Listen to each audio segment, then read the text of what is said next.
그런 일상을 되풀이하면서 끊임없이 몰려드는 자기 혐오와 거울 속에 비친 실패자의 모습, 그리고 의지가 약하다고 말하는 주변 사람들, 몸의 상태는 더욱 안 좋아졌고 정신적인 상태까지 무너지기 시작했었어요. 분명히 절박했었습니다.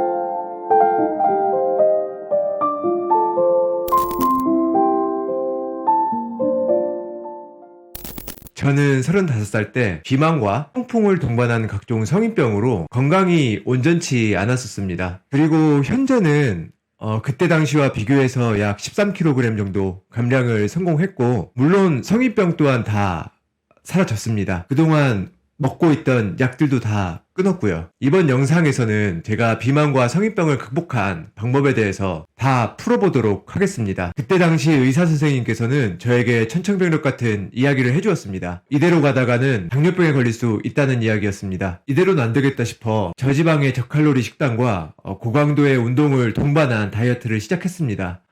물론 초창기에는 효과가 보이는 듯 했어요. 하지만 무리한 운동 탓에 어깨염증을 동반한 각종 통증에 시달렸었고, 기존에 먹던 것보다 식사량을 많이 줄이다 보니까 기운이 없었고, 특히나 고강도 운동을 한 이후에는 밀려드는 식욕을 참기가 너무나 힘들었었습니다. 그래서 항상 저녁마다 치킨이나 피자 같은 야식을 시켜 먹으면서 자기 합리화를 끊임없이 했던 것 같아요. 치킨은 단백질이니까 괜찮아, 오늘은 치팅데이야, 그러면 어김없이 다음날 통풍이 재발했습니다. 그런 일상을 되풀이하면서 끊임없이 몰려드는 자기 혐오와 거울 속에 비친 실패자의 모습, 그리고 의지가 약하다고 말하는 주변 사람들, 몸의 상태는 더욱 안 좋아졌고 정신적인 상태까지 무너지기 시작했었어요. 분명히 절박했었습니다.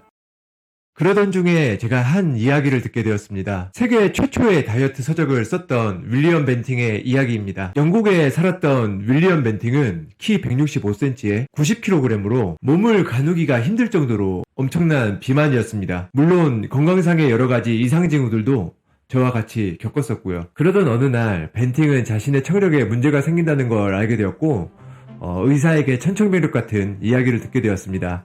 의사는 벤팅에게 귀 내부에 살이 너무나 차올라 청력을 잃을 수도 있다는 이야기였습니다. 의사는 벤팅에게 고지방 식단을 권장해 주었습니다. 벤팅은 의사의 말을 성실히 지켰습니다. 매 끼니를 지방이 풍부히 포함된 적색육류와 어류 같은 것들로 채웠습니다. 물론 설탕과 녹말이 들어간 식품들은 다 제외했고요. 이렇게 1년 후 벤팅은 20kg을 감량하게 됩니다. 물론 앓고 있던 건강상의 문제도 모두 사라졌고요. 벤팅은 81세에 사망했는데, 그때 당시 영국의 기대 수명이 약 40세였던 거를 감안하면은 엄청나게 장수한 거였습니다. 벤팅은 72세에 이런 말을 남겼습니다. 내 나이에 이렇게 아픈 곳이 없는 사람은 본 적이 없다. 다시 제 이야기로 돌아와 볼까요? 저와 벤팅의 식단이 정확히 완벽히 일치하는지는 모르겠지만 평소 저의 식단은 이렇습니다. 어떠신가요? 일반적으로 다이어트에 권장하는 닭가슴살에 현미나 고구마, 샐러드 같은 것들이 아니죠. 우리가 익숙히 알고 있는 다이어트 상식은 이와 같을 거예요. 제가 약 13kg을 감량하면서 했던 다이어트 원칙들과 한번 비교해 볼게요. 하루 끼니 수는 2번 이하로 맞췄고요. 아침은 먹지 않았습니다. 그리고 저는 저탄수화물 고지방 식단을 했고, 정확히 계산해보진 않았지만은 지방의 섭취 비율이 식단의 60에서 70% 정도 차지하는 것 같습니다. 불포화 지방산과 포화 지방산의 섭취를 골고루 했습니다. 그리고 탄수화물 섭취는 안 먹진 않았지만 그렇게 중요하게 생각하진 않았습니다. 안 먹는 날도 많았어요. 운동은 하루 한 30분에서 40분 내외로 했던 것 같고, 저는 개인적으로 운동은 인생에서 굉장히 중요하다고 생각하지만은 체지방을 줄이는 데는 크게 효과가 있다고 생각하진 않습니다. 저는 기존의 패러다임에서 모두 반대로 했어요. 그런데 왜 살이 빠졌을까요? 그리고 저는 왜 통풍을 포함한 각종 성인병에서 극복할 수 있었을까요? 저의 다이어트 원칙을 한마디로 요약하면 이와 같습니다. 탄수화물 섭취를 줄이고 건강한 지방의 섭취를 늘리자. 제가 오로지 신경을 썼던 거는 건강한 지방의 섭취였습니다.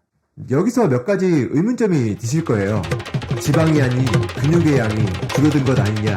사실 그 부분에 대해서 저도 궁금했습니다. 이러한 식단을 가지고 다이어트를 진행하면서 한 번도 체성분을, 그러니까 인바디 검사를 해본 적은 없었거든요. 그래서 저는 올해 들어서 제 몸을 가지고 실험을 한번 해봤어요. 살을 10kg 정도 찌운 후에 제가 말했던 원칙을 적용해서 다이어트를 했을 때 근육량이나 체지방량이 어떤 비율로 감소하는지를 확인해 보았습니다. 처음 다이어트를 시작했을 때가 올해 1월 31일이었습니다. 이때 당시 체지방은 23.5%에 골격근량, 즉 근육량은 36.9kg이었습니다.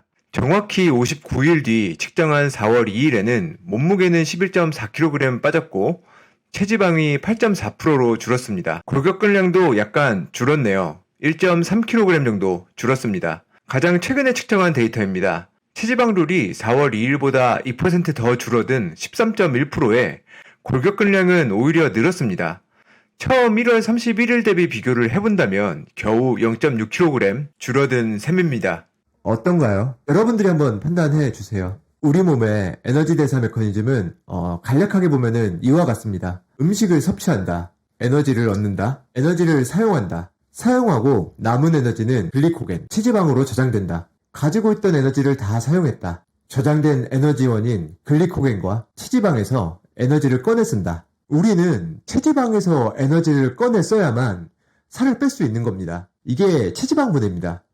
그러려면 글리코겐과 체지방 분해를 막는 호르몬인 인슐린을 공략해야 합니다. 인슐린을 공략해야만 체지방 분해, 즉 살을 뺄 수 있는 겁니다. 그리고 이 인슐린은 탄수화물을 섭취했을 때 가장 많이 분비됩니다. 그래프를 한번 보실까요? 끼니를 나눠 먹었을 때와 공복 시간을 가지고 섭취했을 때 인슐린의 분비 패턴을 나타낸 것입니다.